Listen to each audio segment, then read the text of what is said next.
Hello, welcome to the next episode of Gilded Shadows. So we left off in a bit of a rough spot. We kissed Ari for the first time, and then he ran away. So yeah, let's see what happens next. I rolled over and pressed my face into the sofa, as if things weren't complicated enough already. Why was everything always so messy? I let out a final groan and got up to have a quick shower before I left. Maybe the hot water would help me clear my head. But that ended up not being the case at all. As much as I tried to get myself focused for the meeting and how I might get some information from Trent's two companions, my mind kept going back to Ari. After that kiss, he had seemed so distraught. I couldn't help but feel guilty. Oh my gosh. I'm not gonna lie, I really wanted that kiss to happen, but with her wording it like that, I feel horrible too. Like, that is not the reaction you want someone to have when you kiss them, for them to be distraught. Emotions were something he struggled with, and I could see him struggling in that moment. I should have had the wisdom to ignore my own once and give him space. But you didn't, Morgan, you didn't technically do anything. You just stood there and let him make the decision, so. He had kissed me, but I could have moved away. I shouldn't have let him do it. But you don't know what would have happened if you had moved away. He might have been just as distraught if you did that, but just for a completely different reason. I don't know. I let out a long groan. I had just wanted it so much, and now I didn't know what to do about it. Given how emotionless he could be, maybe he just wasn't used to feeling, well, anything. I don't think that's fair either, because in an earlier conversation that they had, he says that it's not like he doesn't have emotions. He just suppresses what he feels the majority of the time. Had my being here thrown him off to that degree? I hated the thought that the cause of this was me, that I had thrown him off kilter. That hadn't been my intent. I had encouraged those feelings because I had wanted him to feel something, but maybe he wasn't prepared for that. Maybe I should have kept my distance. Damn it. But how did I undo what had already happened? How could I have known it would upset him? I placed my hand against the tile, tipping my head down as I let the water stream over me. Relationships were tough enough as it was, and Ari had some unique struggles. We needed to talk it through. If he had no experience with this at all, maybe it would help to be upfront with him. And if he didn't want to go further, it would be best to find out now.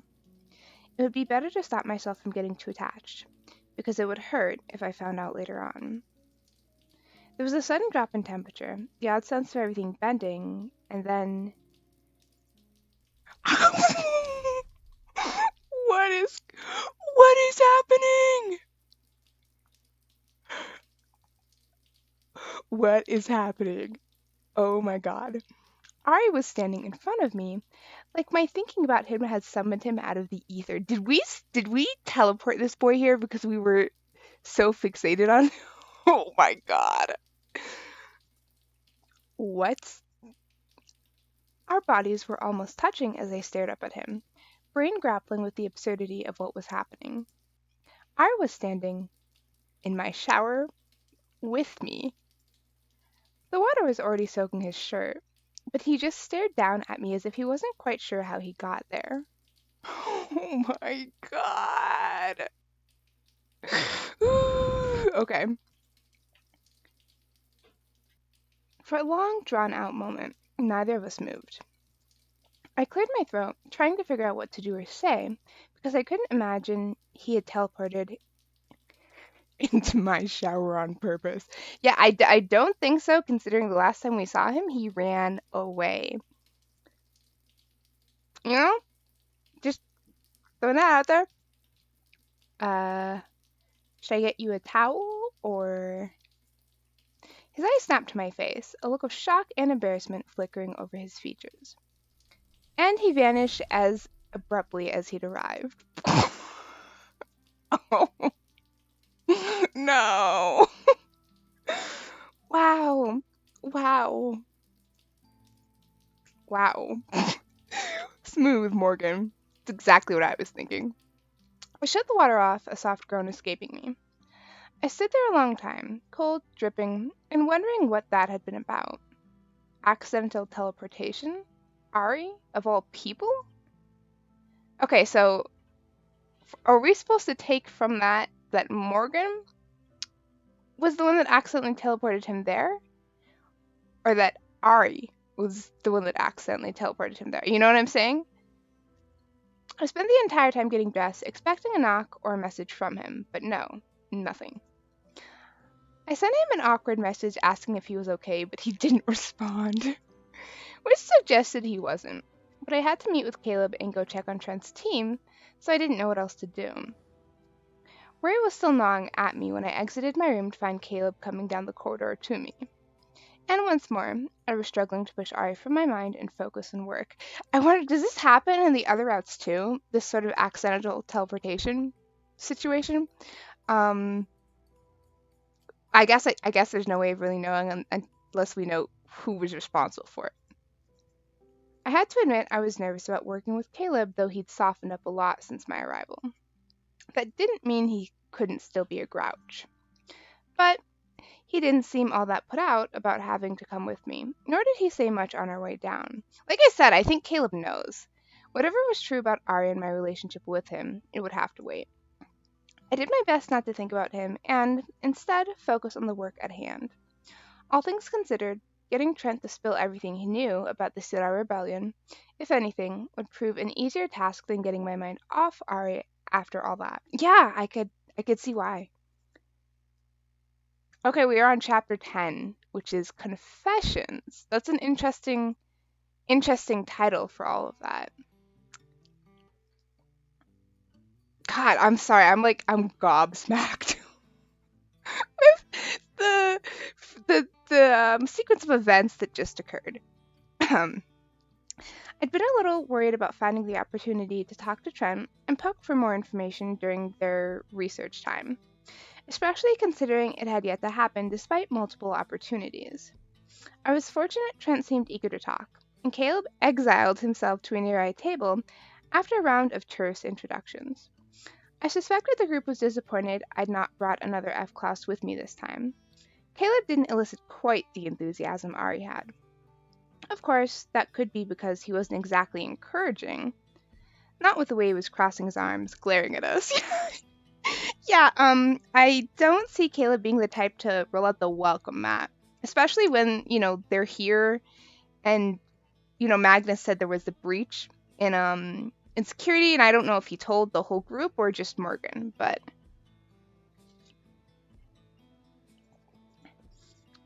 have I mentioned your bodyguard today is a little unnerving? I liked Ari better. Yes, Ari is busy. And for the record, Caleb is a rook. I'm certain he can hear you, no matter how much you whisper. He gave Caleb a wary look. Caleb responded by raising one eyebrow and looking slightly amused, though I was probably the only one that could tell that expression was amused. I had to bite back the laugh. Trent groaned. After a moment, he gave me another sheepish look. Morgan, do I upset you enough you need a bodyguard to come down here? It has nothing to do with you. If I had that big a problem with you, I'd remove myself from the assignment. He didn't need to know that I didn't have the authority to actually do that. For the record, I'm also still in training, but sending someone to monitor things isn't that strange. I suppose that's true. I just don't want you to feel like you can't trust me. Well, I wonder why she feels like that, Trent. I really want us to. Trent. We both jumped when his companion snapped at us, and I still don't have a good feeling about Matt over here. We've got exactly 4 days of time here before our time here is up. It would be great if we could go 1 day without your past relationship throwing us off schedule. Well, damn. I can't disagree with that. Matt, come on. It's not like I'm not working. Besides, you heard it before. Morgan's an F class herself. It would be helpful to actually talk to her about what it's like. We're not trying to understand the struggles of the average Esper. Unless she wants to divulge her psi fingerprint, there's not much she can tell us that will be helpful. It's interesting that he says that, because when Magnus brought up that the person was trying to hack into the system and pull up the information on her and Ari, I think he mentioned something about a fingerprint, right? I believe that information is what you call classified. It was the first time he'd spoken since our arrival. By the way, I'm gonna have to change Caleb's voice a little bit when I play his route, because I still don't have like a voice for him like down. I mean, this is my first time trying to do voices, so it's a little rocky. Matt turned to glare at him. I'm well aware that Endgame classifies all its most useful Esper research. Heaven forbid the ignorant masses understand the Esper phenomenon in a way that might actually benefit society. Okay, so yeah, Matt has a huge problem with Endgame. You really think that's why we classify things? Not just me. It's what many people think. Well, well, they're wrong. Are they? It would be really inconvenient for you people if the rest of us had tools allowing us to mimic your abilities, wouldn't it? Okay, this is not making you guys look good. Your case of, oh, we weren't doing any illegal human research to give normal people Esper abilities, yeah. Matt, come on now. We're guests here. We don't want to cause trouble. They've been kind enough to give us access to partial access, nothing more. You know what, Matt? You can just go somewhere else if you don't appreciate the situation that you're in. Because I was going to say nobody's making them come here, but that's true because they came of their own volition. Although, it is really convenient for the mission that we have. I shot Caleb a look. Given what had happened overnight, Matt's anger seemed awfully pointed. Exactly, right, Morgan? I'm sure your lab also doesn't just give the public access to everything you're working on. You people hoard information like you're afraid of something, though. It's not the same. Well, yeah, that may be the case, but, I don't agree with a lot of the things that Endgame has done, but there's that saying, like, with great power comes great responsibility, and not everyone is responsible. Not every human being is going to be responsible if you give them the power to do things that could potentially, kill people. And what do you think we're afraid of? Well, it's not that I agree with Matt, but some people believe fairies are the natural evolution of humans, that one day we'll all possess high levels of psi anyway. That's just stupid conspiracy theory stuff, Gina. Oh wow, I can't believe Trent's the one speaking out against her. He gave me and Caleb an apologetic smile. We talked about these kinds of things a lot at the lab. It's not like everyone buys into it. But clearly some of you do. It's not like it doesn't make sense. I'm sorry, what exactly is this conspiracy theory? That Endgame is so afraid of what the F-class phenomenon could mean, they're trying to halt it entirely. Or just keep all information about it under wraps so they can slow it down. Oh, man. I mean, if everyone is an Esper, then what happens to this organization, Is that what you believe, Trent? I mean, it's hard to deny that the mutation is becoming more common. Who gives a shit one way or the other? It's not like anyone can stop evolution. If humans evolve, so will Endgame. But I guess the concern you might be trying to stop it does make some people want to speed up the development. Some people, meaning you? No. We're trying to help people, that's all. That should be something Endgame is happy about. That's a loaded statement though, Gina, because I'm of the mind that most people want to help other people and do the right thing, but everybody's idea of what that means is completely different, which we see reflected here in this game.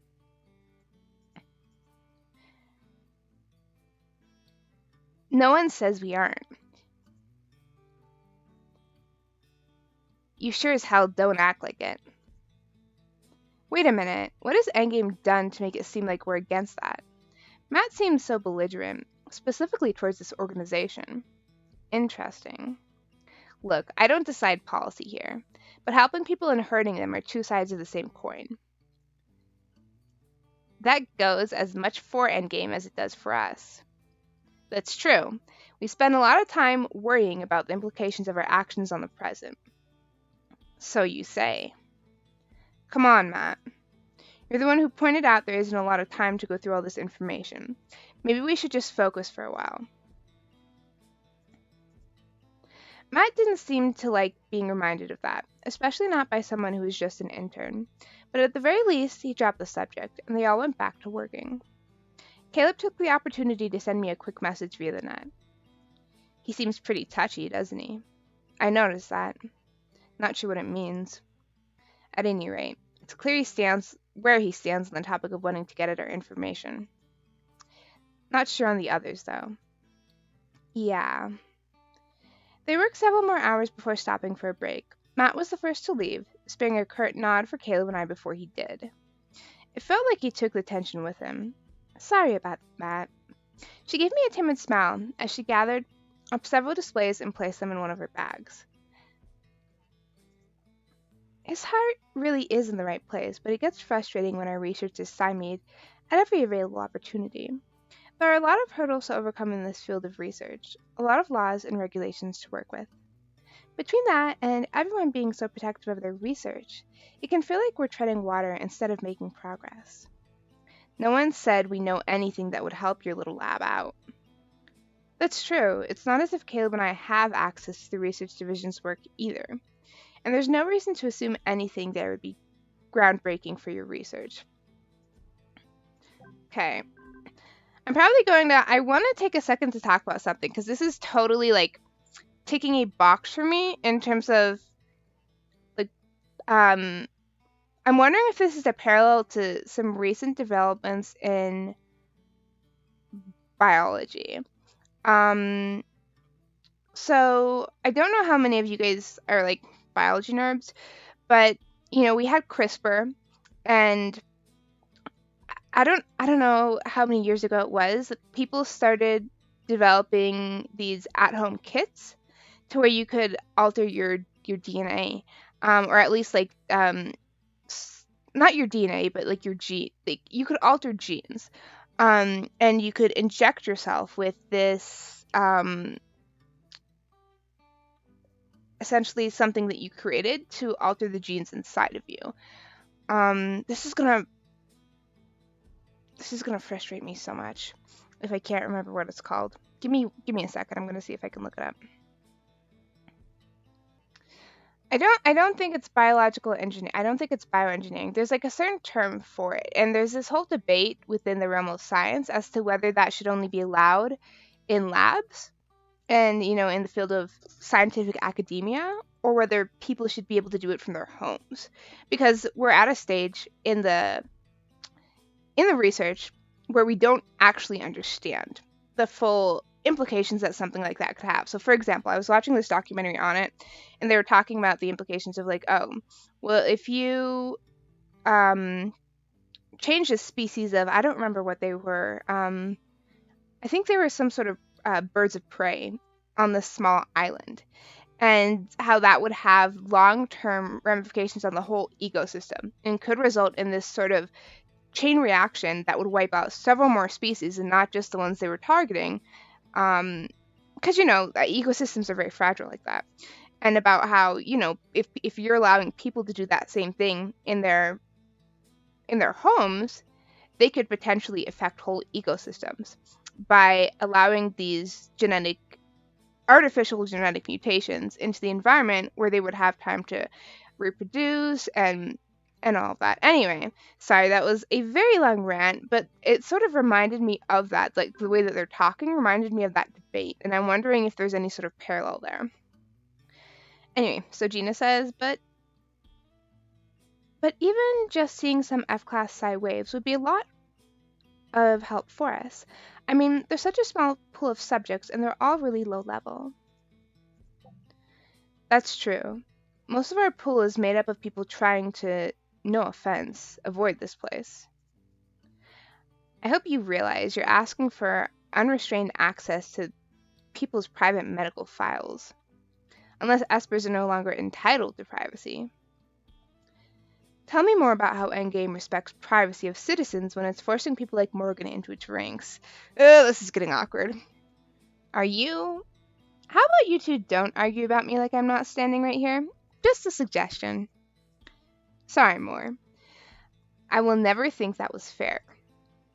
Look, there was a lot going on at the time that you aren't aware of, and that's not even the point. Caleb is right. There's no way an organization is going to open up private medical files for public scrutiny. I mean, I know that information is personal, but some people might not mind showing us that much. It's wishful thinking at best. And as much as I would love to stick around to argue the point, Morgan and I need to be somewhere else. Caleb nodded and started away, motioning with his head for me to follow. Trent grabbed my arm. Hey, any chance of dinner tonight? I don't know, because we're supposed to be digging for dirt on this guy, right?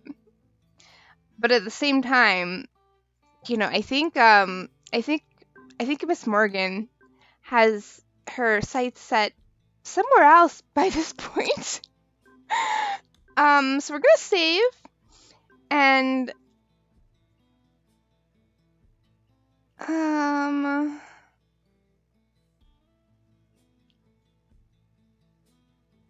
I really don't want her to spend any more time with Trent. I'm sorry. She just had her first kiss with Ari. I don't think it would be in good taste for us to be like, I think I can manage it. On one hand, it might be good to spend more time with Trent. So far, we didn't have anything concrete about what had happened, and spending time with him alone might afford me that opportunity. But I don't know how to ask without seeming suspicious. And I really don't think he knows anything. Yeah, and that's the other thing too. It seems like maybe Matt might know something, but Trent seems very gullible. So if he is involved, I don't think it's like willingly. Matt, on the other hand, came across as more suspicious. But it wasn't Matt asking me to dinner. I shouldn't jump into this until I had a plan on how to get information out of him. I already have something scheduled, I'm sorry. Ah, I understand. Then I'll see you tomorrow? Of course. We left it there, and I hurried after Caleb. He was right outside the archive waiting. He fell into step beside me as we retreated. Well, what do you think of them? Not sure. That Matt has a chip on his shoulder. I'll say. I wonder what his story is. It's hard to believe he's that bitter without a reason. Who knows? And your boyfriend there. Ex. He's my ex-boyfriend. Excuse me. Your ex-boyfriend seems like a sincere idiot. Well, I mean, I said the same thing in not so many words. Same for that Gina woman. So you think Matt's the culprit? Caleb's expression darkened as we walked. If he is, he's sure as hell bad at acting innocent. That was true. Matt was clearly the most suspicious one of the group, but you'd expect him to be more subtle if he was the culprit. That's true. Oh, I don't know. Now I'm torn. Still, if it wasn't him that left Gina and Trent.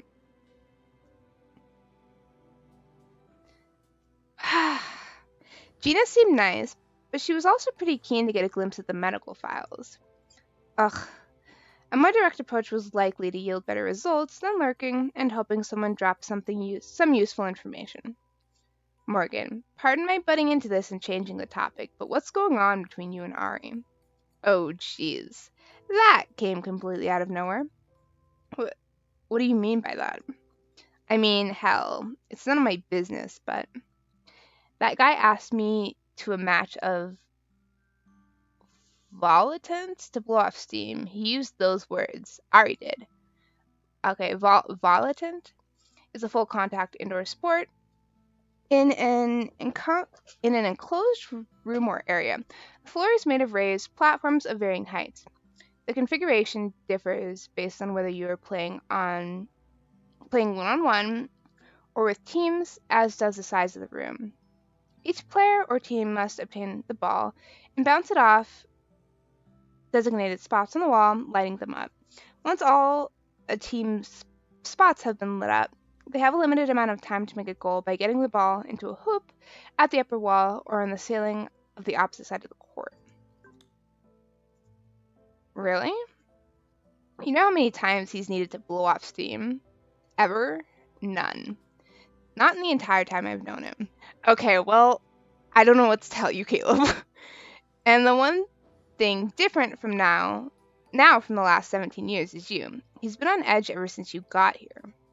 It's not like I'm not blaming you. Well, I had you here, I'd figured I'd just encourage you to work it out for both your sakes. Is he okay? Caleb shot me an amused grin. Ask me that again after I wipe the floor with him later today. Caleb is so. Oh my gosh, he's such a butt. Please don't beat him too badly. I promise nothing. So other people were also noticing that something was wrong. I really needed to talk to him. Caleb and I parted ways when we got back to the upper floors. He told me to send him my report when it was ready, and he'd attached a small addendum with his perspective on the issue. After that, I went to change out of my uniform. I opted to wait a while before sending Ari another note, since he would be meeting up with Caleb anyways. And I wanted to give him some space for now. Okay, I'm going to go ahead and end it here, but I really hope that they don't drag this out for too long. That's one of my personal pet peeves in any sort of visual novel where, like, you have, you know, romance between two characters, is when there's this huge rift, and I don't mind, you know, sort of it causing some distance for a little while, but I hate when it goes on for, like, you know, a quarter of the book. Like that, it's like, I don't know. I just don't like that. But yeah, that was so awkward in the beginning of this episode. So awkward. I hope we do get some clarity on what exactly happened there, if that was Morgan or if that was Ari. Awkward though. Very awkward. And I still don't know what to think of who's involved here. I mean, I want to believe that it's not Trent and Gina, but Morgan does have a point about how if it was Matt, you would think that he wouldn't be so obvious about and like open with his hostility. But I don't want to believe that it's Gina because she just seems so sweet. And I mean, Trent does seem like he seems ignorant. Like that's how he comes off to me, is like that he seems ignorant, but he doesn't seem malicious. But I don't know, you know? I mean, he could just be very good at acting. Anyway, let me know what you guys thought of this episode in the comments and what your theories are. And yeah, I hope you enjoyed the episode, and I'll see you next time.